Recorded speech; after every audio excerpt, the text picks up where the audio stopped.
Vamos a hacer una oración para rogar la presencia de nuestro Dios en nuestro medio, donde cada uno nos encontramos, y por aquellos que vendrán también y por los que escucharán después. Oremos. Padre nuestro que estás en el cielo, en el nombre de Jesús, Señor, gracias. Gracias, Padre, por este sábado que nos das santo, las horas sagradas para que podamos reunirnos como pueblo, Padre, bajo tu mirada amorosa. Gracias, Señor. Te rogamos que nos acompañes a través de tu Espíritu Santo y que también tus ángeles, Señor, nos hagan compañía con su agradable presencia para que podamos estar concentrados y aprender. Amén. Te lo rogamos en el nombre de Jesús. Amén. Amén. Amén. Bien, este capítulo está basado en Lucas 13. Vamos a leer Lucas 13. Del 1 al 9 dice así: arrepentíos o pereceréis. En este mismo tiempo estaban allí algunos que le contaban acerca de los galileos, cuya sangre Pilato había mezclado con los sacrificios de ellos. Respondiendo Jesús les dijo: ¿pensáis que estos galileos, porque padecieron tales cosas, eran más pecadores que todos los galileos? Os digo, no, antes, si no os arrepentís, todos pereceréis igualmente. O aquellos 18 sobre los cuales cayó la torre de Siloé y los mató, ¿pensáis que eran más culpables que todos los hombres que habitan en Jerusalén? Os digo, no, antes, si no os arrepentís, todos pereceréis igualmente. Parábola de la higuera estéril. Dijo también esta parábola: tenía un hombre una higuera plantada en su viña, y vino a buscar fruto de ella y no lo halló. Y dijo al viñador: he aquí, hace 3 años que vengo a buscar fruto en esta higuera y no la hallo. Córtala. ¿Para qué inutiliza también la tierra? Él entonces, respondiendo, le dijo: Señor, déjala todavía este año, hasta que yo cabe alrededor de ella y la abone. Y si diere fruto, bien, y si no, la cortará después. Amén. Amén. Nos dice el libro: Cristo enseñaba, que cuando él enseñaba, unía la invitación misericordiosa a la amonestación referente al juicio. El Hijo del Hombre dijo: no ha venido para perder las almas de los hombres, sino para salvarlas. No envió Dios a su Hijo al mundo para que condene al mundo, más que para que el mundo sea salvo por él.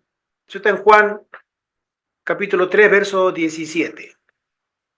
Su misión de misericordia en relación con la justicia y el juicio divinos se ilustra en la parábola de la higuera estéril.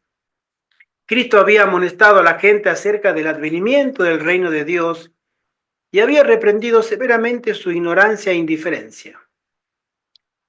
Cristo había amonestado a la gente acerca del advenimiento del reino de Dios y había reprendido severamente su ignorancia e indiferencia. Ellos estaban prontos para leer las señales del cielo que predecían el estado del tiempo, pero no discernían las señales de los tiempos que tan claramente indicaban su misión.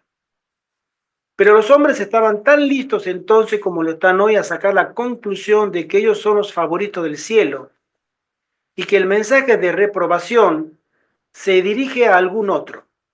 Los oyentes le contaron acerca de Jesús, de un suceso que acababa de causar gran excitación. Y acá narra un hecho histórico. Eso ha pasado, ¿no? Ustedes saben que los romanos tenían ellos eran el imperio y tenían como costumbre someter a las naciones o por las buenas o por las malas. Eso era un poco lo que muchas veces la política de los Estados Unidos, que es el imperio actual, hace la política de la zanahoria y el garrote. O tomas por las buenas o por las malas vas a marchar. O por la buena o por las malas. Bueno, dicen, yo leí algunos artículos sobre esa política, que los Estados Unidos copiaron la política de los romanos, entre otras cosas. Por ejemplo, las bases militares de los Estados Unidos es una réplica exactamente de los puestos de avanzada que tenían los romanos en todo el imperio. Ellos sabían casi al momento lo que sucedía en cada rincón del imperio, porque tenían las bases militares, ¿no? Puestos ahí, y ellos automáticamente, por los caminos que todos conducen a Roma, la información viajaba muy rápido para ese entonces. Y ellos tenían el control asegurado, entre otras cosas. Bueno, algunas de las medidas de Poncio Pilato, el gobernador de Judea, había ofendido al pueblo. Había habido un tumulto popular en Jerusalén y Pilato había tratado de reprimirlo por la violencia. En cierta ocasión, sus soldados habían hasta invadido los recintos del templo y quitado la vida a algunos peregrinos galileos en el mismo acto de degollar sus sacrificios. Fíjense ustedes que eran tan crueles los romanos que no respetaban ni siquiera la liturgia de los hebreos. Entraron al templo y el que encontraban en el camino, espada. Los judíos consideraban la calamidad como un juicio que venía a consecuencia del pecado del que lo sufría. Y aquellos que relataron este acto de violencia lo hicieron con secreta satisfacción. A su parecer, su propia buena fortuna comprobaba que ellos eran mucho mejores y por lo tanto más favorecidos por Dios que aquellos galileos. Ellos decían, claro, nosotros no estuvimos ahí porque Dios quiso que no estuviéramos, porque tenemos mayor gracia con Dios, mayor favor con Dios. Sin embargo, esas personas que cayeron ahí en el templo, Dios se la tenía pendiente. Y Dios permitió que ellos sufrieran porque tenían pecados. Entonces, no fue por muerte propia de los romanos, sino que los romanos fueron un instrumento para que Dios los castigara a ellos. Y como los castigó a ellos, no a nosotros, entonces nosotros estamos bien ante Dios. Ese era un razonamiento un poco, obviamente, pagano de por sí.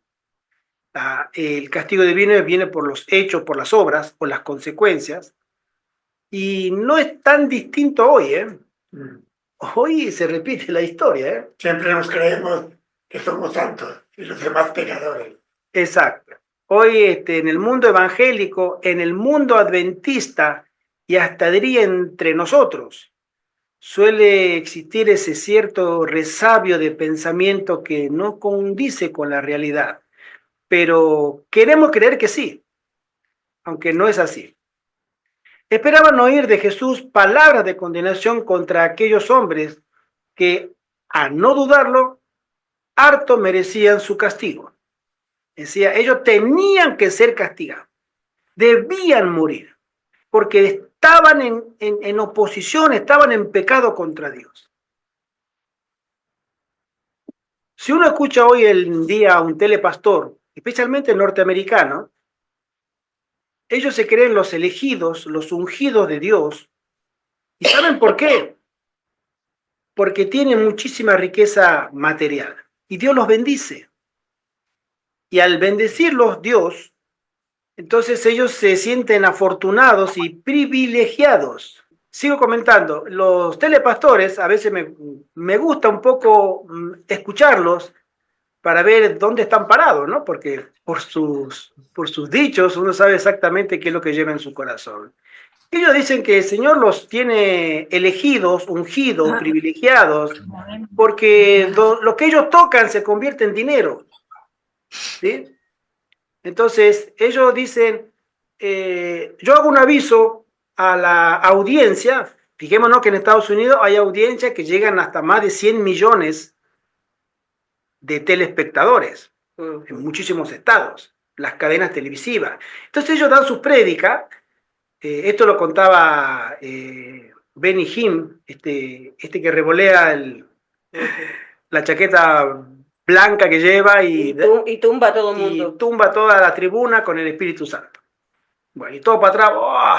Bueno, y él dice que cada vez que le hace un pedido, decía en uno de sus videos, de una pequeña ofrenda, le venían millones de dólares.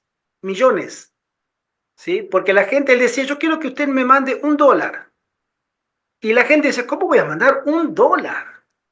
No, voy a mandar 10, voy a mandar 20, voy a mandar 50, voy a mandar $100. Entonces, y de una semana a otra, su fortuna aumentaba en $5 millones, algo así. Decía, porque el Señor me ha elegido para llevar este ministerio de sanidad, etcétera, etcétera, etcétera. Entonces se creen superiores. Nosotros sabemos que a nosotros Dios no nos mira por lo que tenemos, aunque estos dicen que sí, ¿no? Hermana Ivette. Pero no solamente los telepastores, la misma gente que acude a esas iglesias, ellos dicen que Dios los bendice, los que están en un buen pasar económico, que Dios los está bendiciendo porque sus negocios van para arriba, porque ellos aportan o invierten el 10% y Dios les devuelve un 100%. Entonces, Dios los bendice porque sus negocios progresan y porque tienen más riqueza. La misma gente que, o sea, claro, porque eso es lo que transmite el telepastor. Y la gente se lo cree y sí, es verdad, Dios me está bendiciendo porque yo tenía un negocito pequeño, ya tengo 2, ya tengo 3, ya hoy día tengo tantos autos, yo tenía era un carrito viejo y ya tengo tanto. O sea, el evangelio de la prosperidad. Dios te bendice cuando te da, pero ¿y cuando te pone pruebas? Claro, ahí ya no, Ya no hay bendición. no, ya no hablan de eso, directamente ni hablan. Bueno, ese pensamiento en la época de Jesús también se repite hoy. Y les puedo decir algo entre nosotros, también se repite entre los adventistas. Fíjense ustedes, ayer estábamos conversando brevemente con el hermano Ruperto, el hermano Ángel, sobre un tema específico de acá, de los que hemos salido de la ciudad. Y a veces a nosotros se nos puede, no digo que sea realidad, pero sí para que lo meditemos.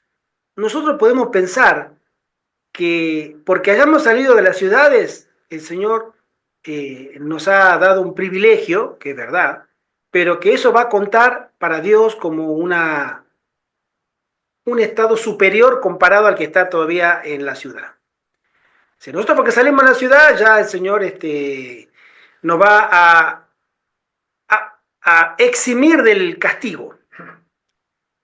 Pero Jesús dice, no, son todos iguales, si no se arrepienten. Nosotros tenemos que buscar, porque el salir de las ciudades, no me quiero alargar mucho del tema, es apenas el primer paso de un recorrido. Es el primer camino que tenemos que tomar. Después vienen muchos más. Estamos en la escuela del Señor. El Señor quiere enseñarnos. El Señor quiere instruirnos en su justicia, en su benevolencia, en su misericordia, en su gracia, en su doctrina, en su espíritu, en su amor. Pero no creamos que porque estemos en la escuela o que hayamos llegado a la escuela, sabemos todo. Porque todavía no hemos comenzado a hacer nuestros deberes. Todavía no hemos tenido pruebas. Todavía no nos han pedido exámenes. Todavía hay tareas que están pendientes para hacer. El hecho, como uno cuando va a la escuela, ¿se dieron cuenta? O sea, llego a la escuela y llegué. Estoy en la puerta de la escuela. Pero el que esté en la puerta de la escuela no me significa que ya me recibí. Ni mucho menos. Sin embargo, a veces podemos pensar, de cierta manera, que el Señor puede obrar de manera excepcional con nosotros.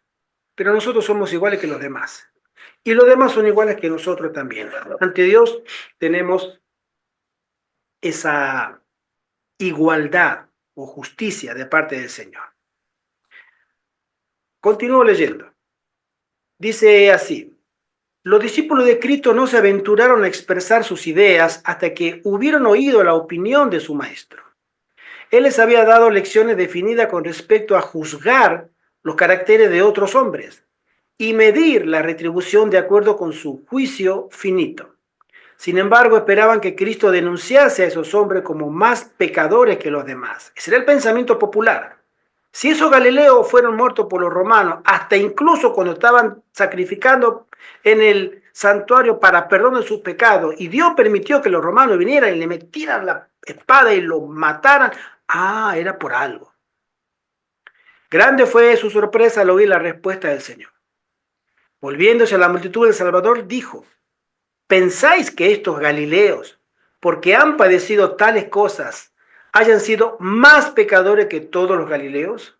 No, les digo, antes si no os arrepintiereis, todos pereceréis igualmente. Esa es la justicia de Dios. Unos se van antes, otros se van después, otros se van al final de una etapa de muchos años, otros se van jóvenes, pero todos ante Dios, si no experimentamos un arrepentimiento genuino, pereceremos igual. Estas espantosas calamidades tenían por objeto inducirlos a humillar sus corazones y a arrepentirse de sus pecados. La tormenta de la venganza se preparaba y estaba a punto de estallar sobre todos los que no habían encontrado un refugio en Cristo. Mientras Jesús hablaba con sus discípulos y con la multitud, miró hacia lo futuro con mirada profética y vio a Jerusalén cercada de ejércitos. Oyó la marcha de los extranjeros que avanzaban contra la ciudad escogida y vio los millares y más millares que perecían en el sitio. Muchos de los judíos fueron a semejanza de aquellos galileos muertos en los atrios del templo en el mismo acto de ofrecer sus sacrificios. Fíjense ustedes, hermanos, si lo traspolamos al siglo XXI, y en este momento nosotros que estamos acá reunidos por Zoom, nos vemos en modo instantáneo o inmediato unos a otros, y en la casa de alguno de ustedes, o aquí, entra la policía y nos pega 4 balazos a cada uno. Y ustedes miran, espantado. Y nosotros nos tiramos, nos desparraman acá balazos. Eso era lo que sucedía en ese tiempo. ¿Cómo se hubieran sentido el resto? Muy congojados, muy apesadumbrados. Y más de uno pudiera haber pensado, bueno, pero esos hermanos no estaban. Andaban en algo raro. No estaban totalmente en paz con Dios. Porque si Dios permitió que se entrara a esa gente y los matara a sangre fría, habrá sido por algo. Ese es un pensamiento humano natural. Sin embargo, el Señor dice que no. ¿Sí? Las calamidades que habían caído sobre los individuos eran amonestaciones de Dios dirigidas a una nación igualmente culpable. Si no os arrepintiereis, dijo Jesús, todos pereceréis igualmente. Acá me hace notar un aspecto del que, como dije la vez pasada, poco se habla. Nosotros necesitamos un arrepentimiento genuino en nuestra vida, cada uno de nosotros, empezando por mí. Nosotros no tenemos una percepción cabal de nuestra situación ante Dios como Dios la tiene de nosotros. Y si hoy por hoy tuviéramos la oportunidad, a veces digo, si tuviera la oportunidad de estar Elena de Juárez acá, o estuviera la oportunidad de estar Pablo acá, y le preguntáramos, nos dirían exactamente lo que está registrado en la palabra de Dios o en los testimonios. Pero si le tuviéramos la oportunidad de preguntarle a nuestro Señor Jesucristo, ¿qué opina de nosotros? Él nos diría, abre Apocalipsis capítulo 3 y mira lo que yo digo del testigo fiel y verdadero con su mensaje en la iglesia de la Odisea. Porque nosotros tenemos una percepción muy distinta a la que el cielo tiene de nosotros como iglesia y como individuos. Por eso estamos como estamos.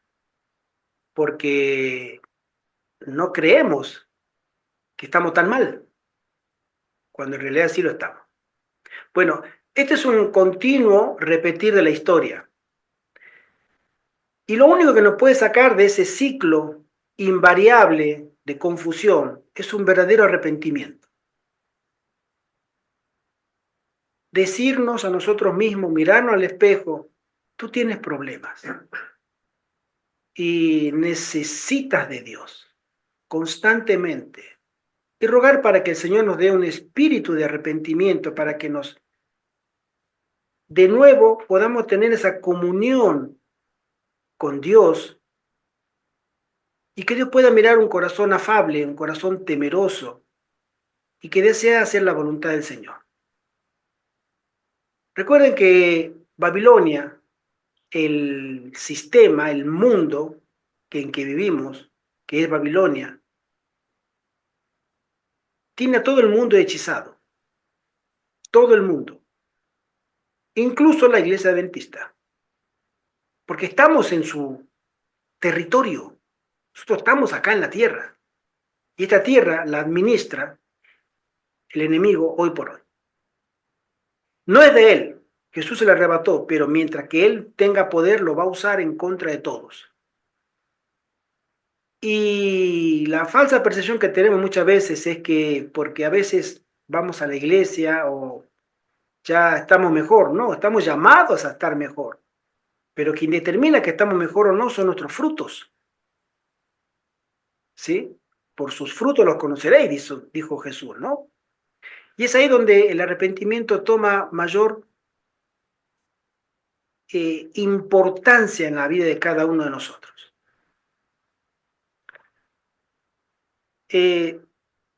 Por un corto tiempo el día de gracia se prolongaba para ellos. Todavía era tiempo de conocer las cosas que atañían a su paz. Tenía uno una higuera plantada en su viña, continuó Jesús, y vino a buscar fruto en ella y no lo halló. Y dijo al viñero, he aquí 3 años hace que vengo a buscar fruto en esta higuera y no lo hallo. Córtala. ¿Para qué ocupará aún la tierra? ¿Por qué dijo Jesús 3 años? Él estaba hablando de su ministerio y no había fruto, ¿sí? No era recibido. No, el pueblo de Israel no quería saber nada de él. Y Jesús no podía encontrar fruto en su ministerio. Pero aún así todo hubo misericordia. Los oyentes de Cristo no podían interpretar mal la aplicación de sus palabras. David había cantado acerca de Israel como la viña sacada de Egipto. Isaías había escrito, la viña de Jehová de los ejércitos es la casa de Israel, y los hombres de Judá planta suya deleitosa. La generación a la cual el Salvador había venido estaba representada por la higuera plantada en la viña del Señor, que se hallaba dentro del círculo de su cuidado y bendiciones especiales. Hoy en día, este pensamiento dentro de la colectividad judía, especialmente la colectividad de los sionistas o que participan de la ideología del sionismo, la han exacerbado tanto que ellos todavía piensan que son el pueblo de Dios, el pueblo llamado de Dios, y Dios hará milagro con ese pueblo, restaurará ese pueblo, le dará las tierras que una vez tuvieron desde Egipto hasta el Líbano. Por eso las ocupaciones. Y las ocupaciones y la matanza y el exterminio que hacen no es una operación militar, es un designio de Dios. Dios quiere que se haga así. Por eso ellos a los palestinos no lo consideran ni siquiera seres humanos, ni animales, lo consideran lo más execrable. Hay que matarlo y no hay ningún sentimiento de culpa. Fíjese la ideología que tienen ellos, ¿no? Y uno se pregunta, pero ¿cómo puede ser? Han olvidado que ellos sí fueron en un tiempo la viña del Señor, la niña de sus ojos, pero no dieron la talla en ninguna época, en ninguna época. Y Dios lo desechó. Y lo desechó definitivamente cuando mandó no solamente a mensajero, profeta, sino mandó a su hijo, a ver si respetaban al hijo. Y no, matemos al hijo a ver si nos quedamos con la herencia. Eso fue la respuesta de ellos. Y aún así todo Dios tuvo misericordia y volvió a mandarle otro profeta después del hijo, a Esteban. Y lo volvieron a matar. Y Dios dijo, hasta aquí. No recuerdan ese hecho y sin embargo, ellos se creen todavía la rosa de Sharon, el lirio de los valles y la viña del Señor. Esa falsa identidad que ellos tienen de manera espiritual, a veces en la iglesia del Israel espiritual puede repetirse. Ustedes escucharán varias veces dentro de la iglesia adventista que dicen: el que no está dentro de la corporación o dentro de la organización, le llaman ellos, porque ellos no le llaman corporación, le llaman dentro de la organización, serán salvos. El que no esté fuera de la organización se va a perder. Yo lo escuché de sermones, ¿sí? No es lo mismo, Sí. ¿sí? Sí, hermano. Sí, no solamente eso, sino que la iglesia se cree la depositaria de toda la verdad, la corporación adventista, que ellos son los santos, que son los elegidos, que son los que ya están casi sellados, que son los 144.000, que son estos, y no se dan cuenta que en el capítulo 3 de Apocalipsis Dios lo describe muy bien. Uh-huh. Dios lo describe muy bien, tú eres un desventurado, ciego. Compra de mí, pobre y miserable, compra de mí vestidura blanca y colirio y oro refinado en fuego, pero sin embargo ellos se creen, y ya verás todo lo que están haciendo hoy en día, la cantidad de doctrinas o de herejías que han estado impulsando, que han estado y tienen que hacer es lo que ellos digan, no lo que diga la palabra de Dios, sino lo que digan los dirigentes. Bueno, ese es un síntoma del estado en que estamos. Esta semana miré un video de 3ABN, un canal muy importante adventista, donde un pastor joven renunció, pero renunció renunciando a todas las doctrinas adventistas. No es que se fue porque se fue, sino que hizo públicamente una declaración de apostasía completa, ¿sí?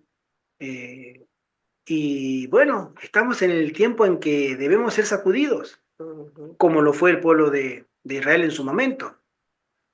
Dice así: el propósito de Dios hacia su pueblo y las gloriosas posibilidades que se abrían ante ellos habían sido presentados en las hermosas palabras siguientes: serán llamados árboles de justicia, plantío de Jehová, para gloria suya.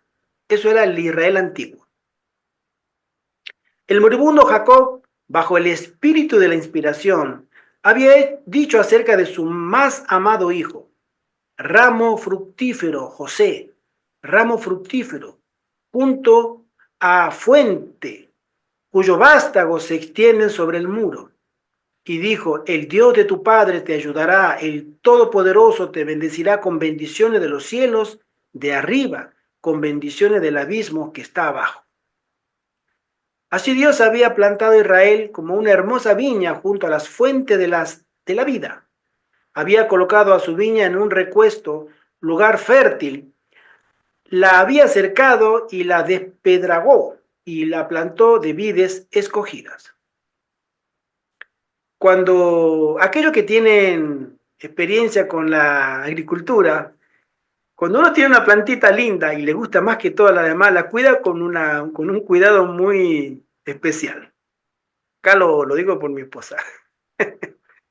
Ella cuida su plantita, esa que más van creciendo, la que mejor van retoñando y dando, ella me muestra, a veces sacamos los canastos para que le dé el sol, porque está haciendo los plantines, los volvemos a poner, los sacamos, y mira esto cómo está creciendo, creciendo pequeño, mira, y ya van grandecitas así, y le muestra mucho cariño, mucho cuidado, mucho esmero. Lo veo. Y Dios hacía así con su pueblo. Mira, este es Israel, este es de todas las naciones, esta plantita es mi preferida. ¿Sí? Y Dios se comportaba así. Ese era el amor que Dios tenía para con su pueblo. Esperaba que llevase uvas, y llevó uvas silvestres. La gente que vivía en los días de Cristo hacía mayor ostentación de piedad que la que hacían los judíos de los primeros tiempos, pero estaba todavía más destituida de las dulces gracias del Espíritu de Dios. Los preciosos frutos del carácter que hicieron tan fragante y hermosa la vida de José no se manifestaron en la nación judía. ¿Ustedes se acuerdan de José? Claro. El que estuvo en Egipto. Exacto. el que fue vendido como esclavo y llegó a escalar a una posición política de gobernador. muy importante. Fue la salvación de la nación egipcia y también de su pueblo. Él tenía una conducta intachable. A él no se le registran faltas. Él estuvo tentado severamente por la mujer de Potifar. Fue puesto preso, no se quejó, esperó en Dios. Todas esas virtudes de un buen hijo, dice el Señor, quería encontrarla en su pueblo también, y no la halló. Dios en su Hijo había estado buscando fruto y no lo había encontrado. Israel era un estorbo en la tierra. Su misma existencia era una maldición, pues ocupaba en la viña el lugar que podía haber servido para un árbol fructífero. Despojaba al mundo de las bendiciones que Dios se proponía darle. Los israelitas habían representado mal a Dios entre las naciones. No eran meramente inútiles, sino un obstáculo decidido. ¿Ustedes saben lo que es meramente inútil y ser un obstáculo decidido? El meramente inútil es el que no hay más nada que hacer, no le da la cabeza. No sirve para nada. Es un inútil, es un tonto, como se dice regularmente. ¿Sí? No le pidas mucho, no le pidas mucho porque, como dicen acá, es cortito. Ese es el meramente inútil. Pero el que está, digamos, siendo un obstáculo decidido, es peor que este, porque el que está siendo un obstáculo decidido es el que se opone directamente a los planes de Dios, o se le llama rebelde, ¿sí? Está el apóstata en la fe, el que abandona la fe y se va. Perfecto, tomó su decisión. En la iglesia bendita hay muchos apóstatas. Hubieron muchos líderes, pioneros, que también apostataron y se fueron. Pero hay otros que son peores, porque dejan la fe, se van, pero desde afuera combaten a la iglesia. Esos son los enemigos, esos son los traidores, ¿sí? Ellos son los rebeldes. Bueno, ellos hacen el mismo trabajo que Satanás, se alían a Satanás y luchan contra Dios. Bueno, ese papel lo tenía Israel. Fíjense ustedes la descripción que se da en su momento. En gran medida su religión descarriaba a la gente y obraba la ruina en vez de la salvación. En la parábola el viñero no pone objeción a la afirmación de que si el árbol permanecía infructífero, debía ser cortado, pero conoce y comparte los intereses del dueño en cuanto a aquel árbol estéril.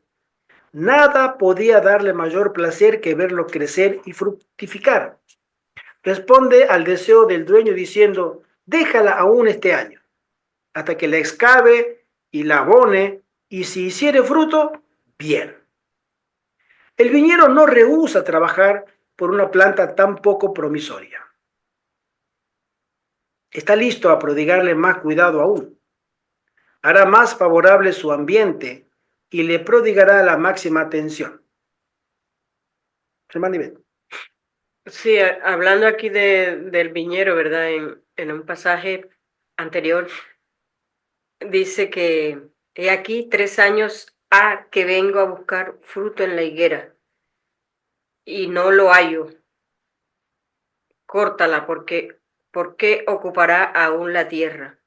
Bueno, aquí, como dijo el hermano Gerardo, se estaba hablando del ministerio, se estaba hablando del ministerio de Jesucristo, pero este es un ejemplo para nosotros porque el ministerio de Jesucristo duró 3 años y medio, sin embargo, prácticamente él no vio los frutos, porque él preparó a los apóstoles, pero las cosechas se vinieron a recoger después, Exactamente. después de su muerte. Exacto. Y lo mismo pasa con nosotros, porque a veces hay personas que están llevando el mensaje y bueno, no se están viendo los frutos, pero nosotros no tenemos que ver ningún fruto, porque solamente tenemos es que sembrar la semilla y el Espíritu Santo o los demás obreros que vienen a ser representados por el Espíritu Santo son los que se encargan del trabajo siguiente.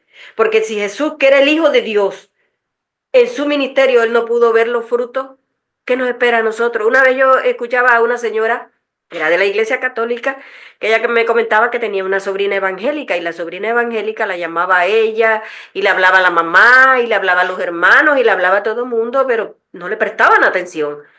Y ella decía, es que yo quiero convertir a mi familia. Y la tía le dijo, pero es que tú no eres la que convierte, el que convierte es Cristo.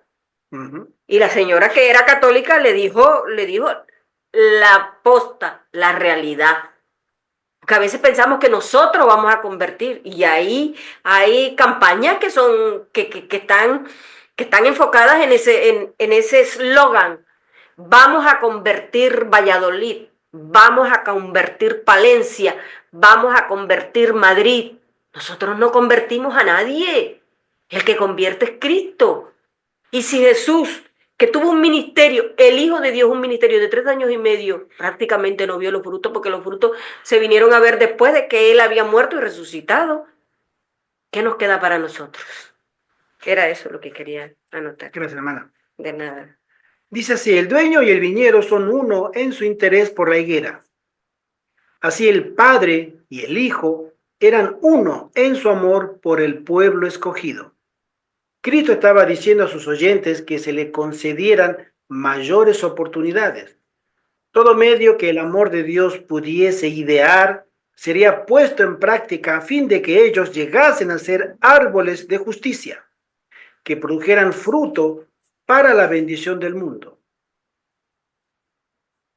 A veces me pregunto, no sé si ustedes se habrán preguntado, hermanos, si Dios habrá tenido, sabemos que Dios tiene su iglesia a través de todos los siglos y de todas las generaciones hay representantes. Siempre ha habido hijos de Dios que Dios ha mirado y por amor a esos representantes no viene el fin. Pero ¿habrá habido alguna generación donde Dios se habrá sentido realmente satisfecho de la raza humana? ¿Alguna generación que se haya sentido complacido de haber creado al hombre?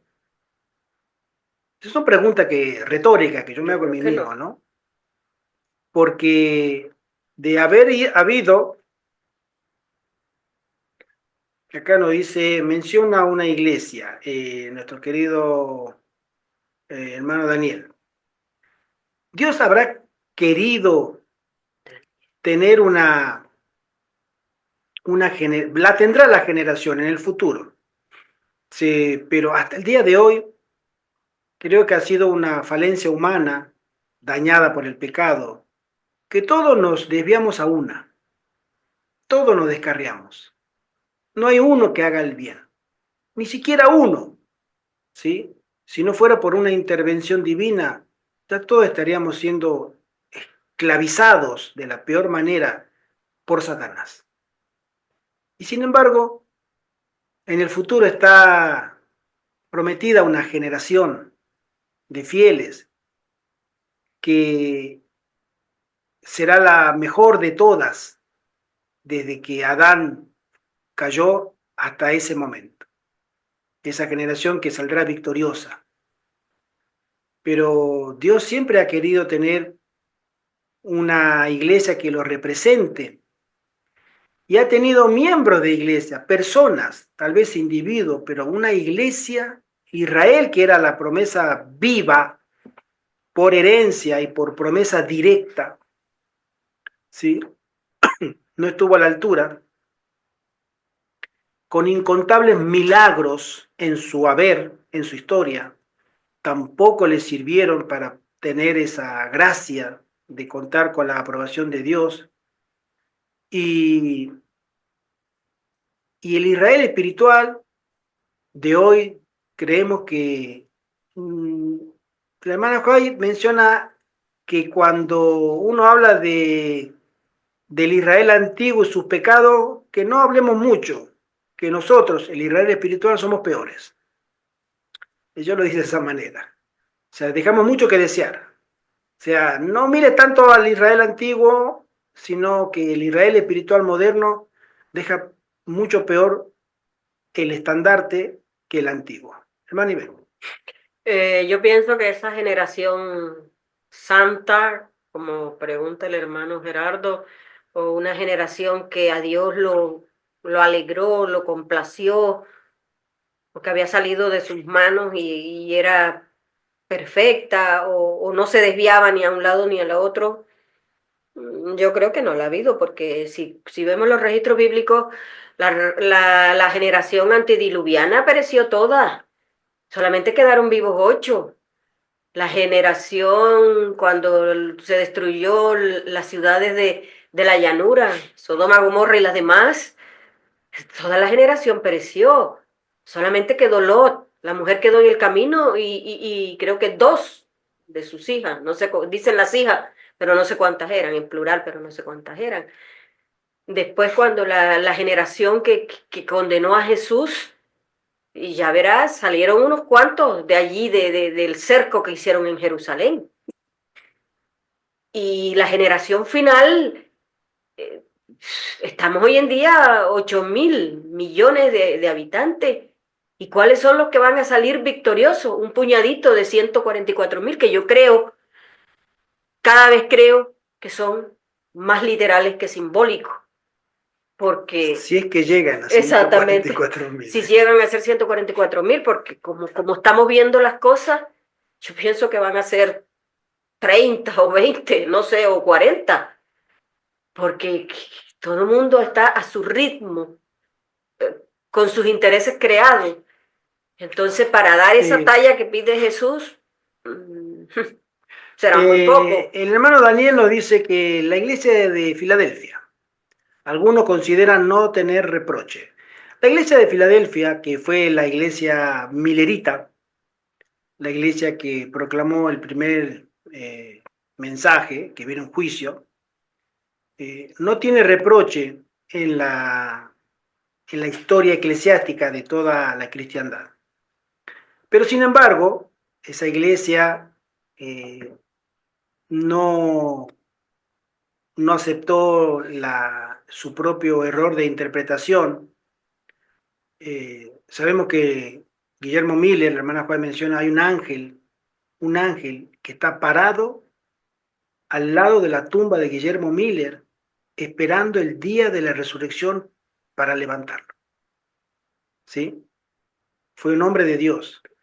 Pero en la luz que él caminaba, él también se negó a aceptar otras verdades. La del sábado, la del espíritu de profecía, entre otras cosas, como líder y otros líderes también. Como generación, son cosas que no la podemos saber, sino en la eternidad nos podemos tener quizás una vislumbre. Pero Dios sí es muy explícito cuando menciona que las expectativas del cielo son muy altas para nosotros. Pero son muy altas porque podemos, en el nombre de Dios y por los méritos de Jesús, a través del Espíritu Santo, llegar a cumplirlos. Se puede, claro que se puede. Dios no nos va a poner un listón al que no podamos llegar. Eso sería injusto y Dios no lo es. Si Dios a nosotros nos dice, sed santos, porque vuestro Dios es santo, sed perfecto, porque vuestro Dios es perfecto, es porque podemos llegar a ser santos y perfectos. Y cada uno en su esfera puede llegar a dar la talla para ese propósito. Dice así, Jesús no habló en la parábola acerca del resultado de la obra del viñero. Su parábola terminó en ese punto. El desenlace dependía de la generación que había oído sus palabras. A los hombres de esa generación se les dio la solemne amonestación. Si no, la cortará después. De ello dependía el que las palabras irrevocables fuesen pronunciadas. El día de la ira estaba cercano. Con las calamidades que ya habían caído sobre Israel, el dueño de la viña los había amonestado misericordiosamente acerca de la destrucción del árbol infructífero.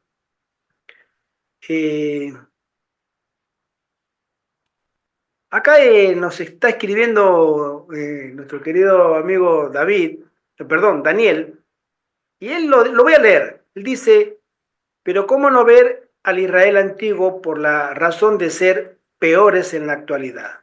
¿Cómo vamos a saber los rasgos y detalles si no indagamos al pueblo de los judíos? Y perdones Esmirna a la que no hace amonestación. Ok. Continúo. La amonestación resuena a través del tiempo hasta esta generación. ¿Eres tú, oh corazón descuidado, un árbol infructífero en la viña del Señor? Estos párrafos, estos 3 párrafos que continúan acá, son párrafos un poquito, los tengo que leer porque son un poquito directos para nosotros. Y para hacer honor a la verdad, debiéramos leerlos 2 veces. ¿Se dirán respecto a ti antes de mucho las palabras de juicio? ¿Por cuánto tiempo has recibido sus dones? ¿Por cuánto tiempo ha velado y esperado él una retribución de amor? Plantado en su viña, bajo el cuidado especial del jardinero, ¿qué privilegios son los tuyos? Y los tuyos, y los tuyos, y los míos, y los de ellos. ¿Cuán a menudo ha conmovido tu corazón el tierno mensaje del Evangelio? ¿Has tomado el nombre de Cristo? En lo exterior eres un miembro de la iglesia, que es su cuerpo, y sin embargo eres consciente de que no tienes ninguna conexión vital con el gran corazón de amor. Hermano José Antonio. Sí, estas palabras que acaba de pronunciar Gerardo nos invitan a una revisión personal. Es decir, Dios espera de ti, de cada uno de nosotros, frutos de vida eterna. Es decir, lo que el mensaje de gracias. El mensaje del tercer ángel que se cumple en nosotros cuando habla de que estos son los que cumplen los mandamientos de Dios y tienen la fe de Jesús. Hermanos, tenemos una medida que Dios espera de nosotros, y es que reproduzcamos en nuestra vida a Jesucristo, como decía San Pablo, y ya no vivo yo, es Cristo quien vive en mí.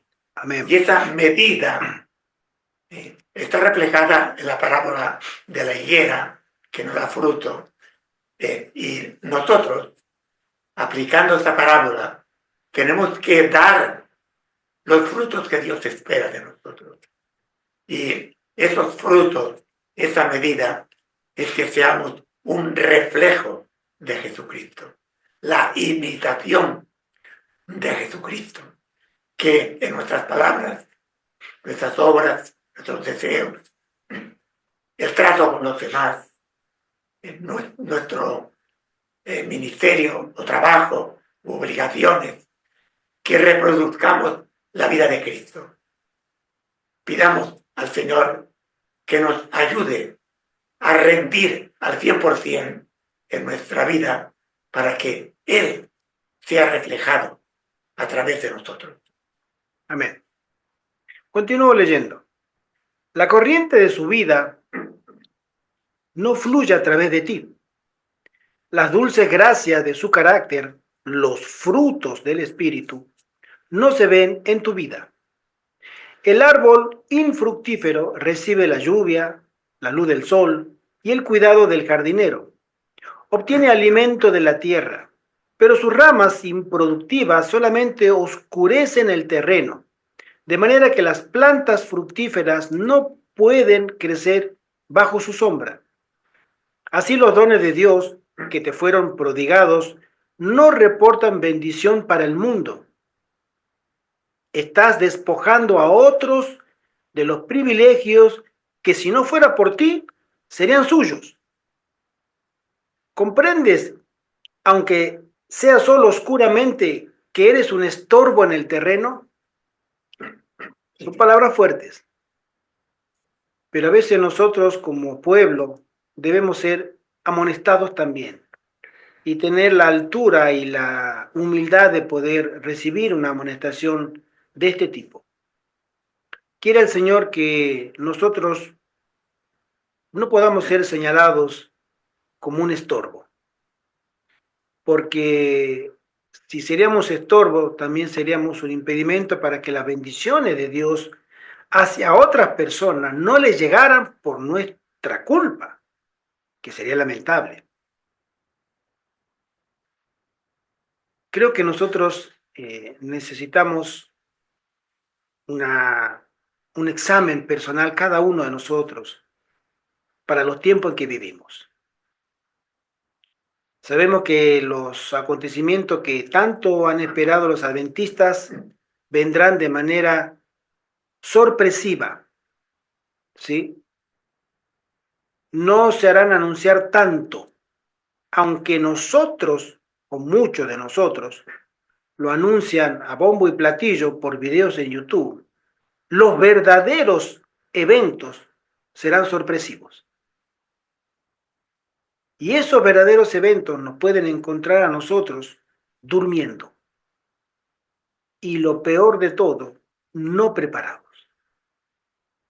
Y según la parábola de las 10 vírgenes de Mateo 25, 1 al 13, Dios hasta puede perdonarnos que nos durmamos. Pero el que estemos o no preparados, eso no. Esa no te la paso, nos dice Dios. Tú tienes que estar preparado. Tienes que saber leer los tiempos. En estos días hay cambio de estación.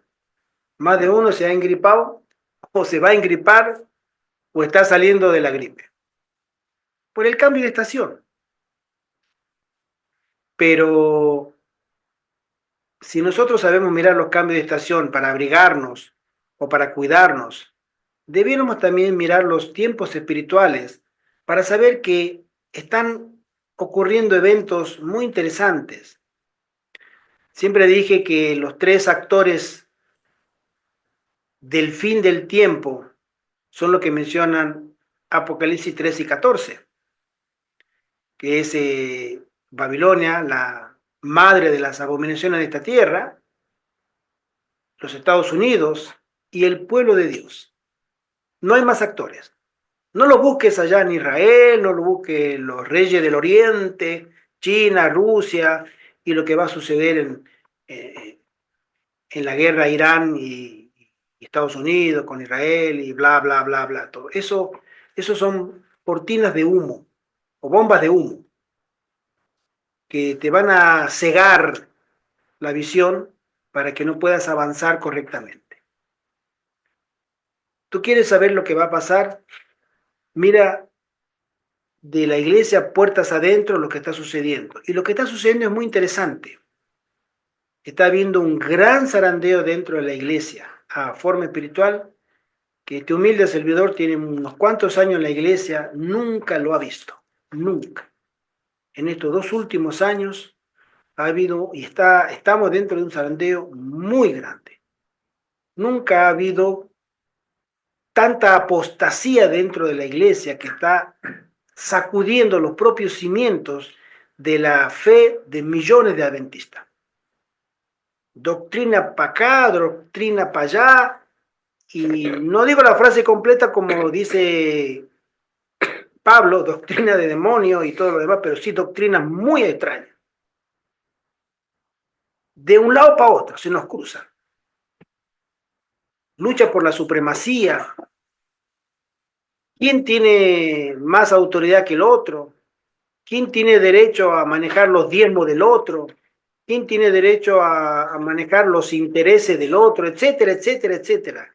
¿Quién tiene más autoridad que el otro? Es una pelea interna tremenda.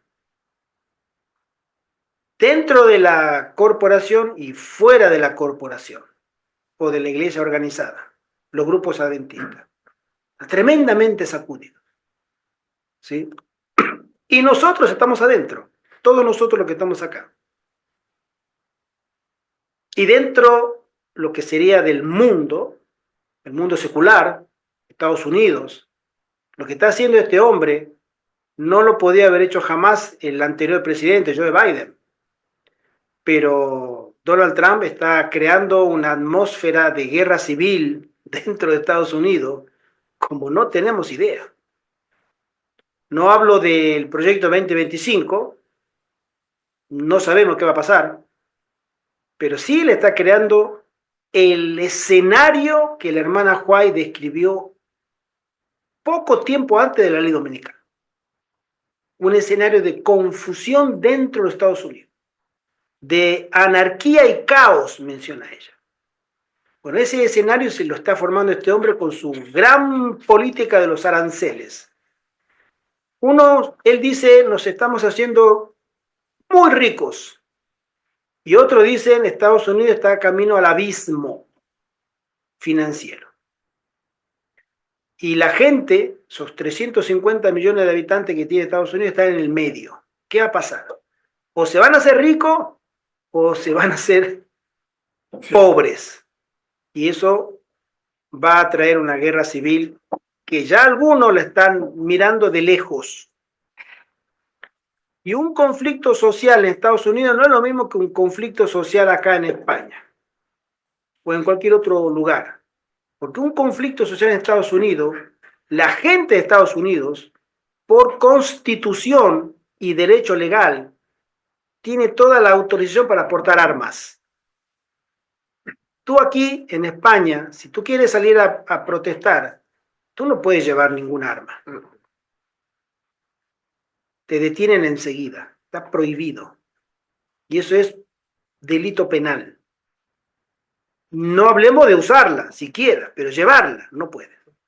Yo creo que en cualquier país de Europa eso no está permitido. No se puede. Allá se puede llevarla y usarla. La Constitución te ampara. Ustedes imagínense lo que eso significa. Que, bueno, eso es, aparentemente, si este hombre no se detiene, esto va derechito al abismo. Sí, porque serían 350 millones de habitantes armados contra el ejército. No sé qué número de soldados tiene el ejército de los Estados Unidos. Exacto. Lo voy a leer al mensaje que nos acaba de mandar este hermano Daniel. No sabemos de dónde es Daniel, pero te saludamos también, hermano. Claro que sí. Él dice así: amén, hermano. Yo llegué hace 18 años y ya veía doctrina basura en la iglesia. Me alejé equivocadamente, pero ahora es un asco. Me da un pesar terrible. Además, otras cosas del mundo cuadran con un cambio de estación. Así es. Nos saluda desde México. Aguascalientes, tengo 36 años al fin del mes. Bueno, te vamos a dar un saludo de feliz cumpleaños adelantado. Ya son dos los que cumplen Sí, para final de mes. así es. Amén, hermano. Un gran saludo, hermano Daniel, de Aguascalientes. Bien, hay un gran interrogante en la política, porque lo que suceda en la Unión Europea, lo que suceda en Rusia, en Ucrania, en China, en Taiwán, Israel, Irán, llamémosle puntos calientes en la geopolítica global, no es tan relevante como lo que sucede en Estados Unidos, ¿sí? Y también lo que está sucediendo en Roma. Aparentemente, Francisco ya le queda poco tiempo. No, como decimos nosotros, no le queda mucho Hilo en el carrete. Mucho hilo en el carrete a Francisquito. Y este hombre no ha tenido un ministerio pastoral tan significativo como algunos pensaban, ¿sí? Oh, que jesuita, ¿no?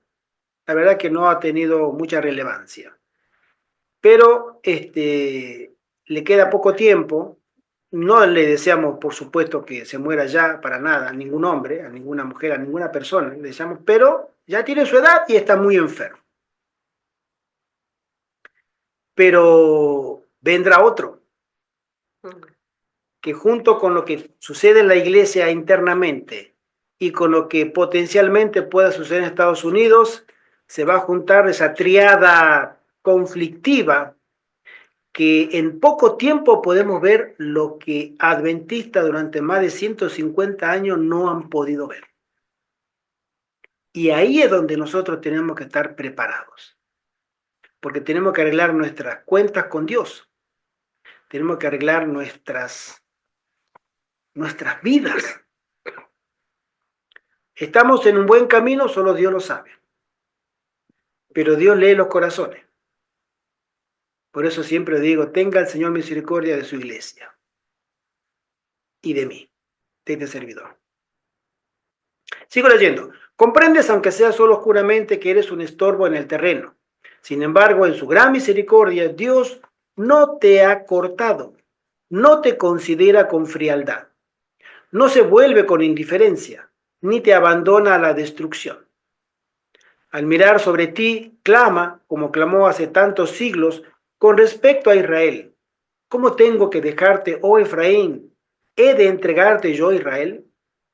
No ejecutaré el furor de mi ira, no volveré para destruir a Efraín, porque soy Dios y no hombre. Esa es la diferencia que tenemos cuando como humanos juzgamos por emociones y no por principios. A veces creemos que, por ejemplo, el amor es una emoción. Y humanamente hablando, el amor nos hace, como dicen algunos, que sintamos mariposas en el estómago, ¿no? O que nos haga sentir muy bien el estar enamorados. Pero el amor es un principio que rige, ¿sí? Y que no es variable, sino que es invariable. Dios no cambia, Dios es amor.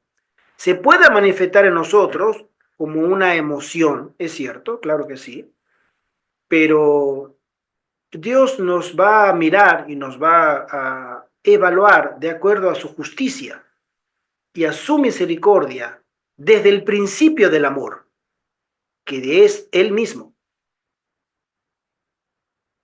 El piadoso Salvador dice con respecto a ti, déjalo este año hasta que yo excave alrededor de él y lo cultive.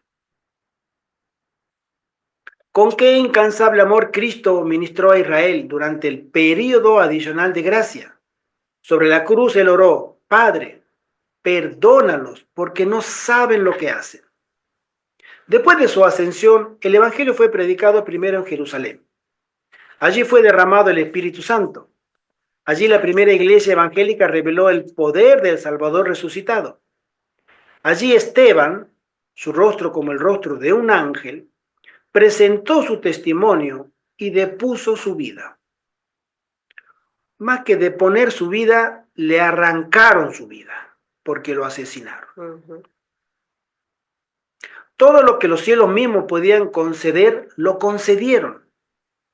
El cielo ya no podía dar más de lo que ya dio. ¿Qué más se había de hacer a mi viña? Dijo Cristo, que yo no haya hecho en ella. Así su cuidado y trabajo por ti no son disminuidos, sino aumentados. Todavía él dice, yo Jehová la guardo cada momento, la regaré, la guardaré de noche y de día, porque nadie la visite. Si hiciere fruto, bien, y si no, la cortará después. Es la frase que aparece en la Sagrada Escritura. El corazón que no responde a los agentes divinos llega a endurecerse hasta que no es más susceptible a la influencia del Espíritu Santo. Es entonces cuando se pronuncia la palabra, córtala. ¿Por qué ocupará aún la tierra? Siempre en la iglesia se ha creído que hay dos periodos en que se nos corta a nosotros la misericordia. Dos. Cuando te mueres, se te termina el tiempo de gracia. Y también cuando viene la segunda venida de Cristo. Se te terminó el tiempo de gracia cuando termina en el lugar santísimo nuestro Señor su ministerio sacerdotal. Sin embargo, hay un tercer episodio en la vida de cada uno cuando también en vida se te termina el tiempo de gracia. Y tú no te das cuenta Pero en la Biblia hay muchísimos casos de personas que en vida se perdieron. Y seguían vivos, pero se perdieron. Nombres. Hay nombres de ciudades, nombres de naciones, nombres de personas. Judas, Judas fue uno, por ejemplo. Saúl. Saúl fue otro. Judas, cuando se levantó de la mesa, dice la palabra de Dios, el diablo entró en él. Ya él estaba perdido. Mm. Cuando se levantó para concretar su negocio de 30 piezas de plata, dijo, mira, se menciona que eso alcanzaba para comprar un terreno. ¿Cuánto cuesta hoy un terreno? 10.000, 15.000, 5.000, no sé, 20.000 euros, no sé. Depende de las hectáreas. Depende. Pero un terreno promedio, 10.000. Él vendió a su maestro por 10.000 euros. Y los fariseos le dieron, toma, acá está. Y él pensó, digo, claro, tanto que él salvó, tanto que a él tiene superpoderes y resucitó y liberó, no se va a liberar a sí mismo. Yo hago caja, él muestra sus superpoderes, aquí paz y después gloria, como suele decirse. Ese era el pensamiento de Judas. Pero cuando él entregó al maestro, ya estaba perdido. Ya nada podía hacerse por él. Saúl lo mismo. Él era desobediente. ¿Se acuerdan cuando vino de esa guerra que tuvo con los amalecitas?